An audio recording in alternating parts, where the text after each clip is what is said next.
Fox Sports 1670's Bill Shanks weighs in on the SEC tonight. Here he is with your BS report. Let's talk about the SEC for a moment and about the football going on in this conference that is kind of a peculiar story this year.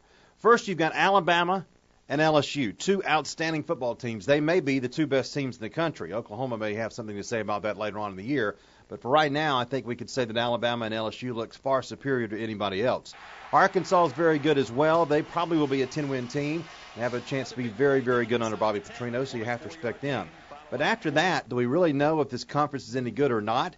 South Carolina is in control in the SEC East, and now they kicked their quarterback, Stephen Garcia, off the team, which might, in fact, help them a great deal just to get him out of the way. He was a nuisance and a juvenile delinquent, and now that Connor Shaw will have the ability to be the starting quarterback without Garcia still hanging around, it might actually help South Carolina moving forward. But other than that, what else does the SEC East have? Florida has shown the last 2 weeks they're not there yet. Of course, they've had to play Alabama and LSU, but they're still not very good. Georgia, well, they won 4 in a row.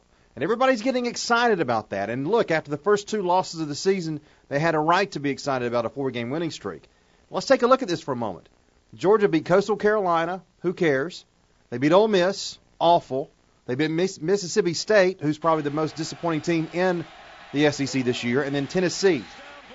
Those 3 conference games, Ole Miss, Mississippi State, and Tennessee, those 3 teams have a combined record of 8-8 overall, and they are 0-7 in the Southeastern Conference. So for all the Bulldog fans that are getting euphoric over the fact that they've got a 4-game winning streak, hold the phones for a moment. Aren't you lucky that Georgia's not playing Alabama or LSU?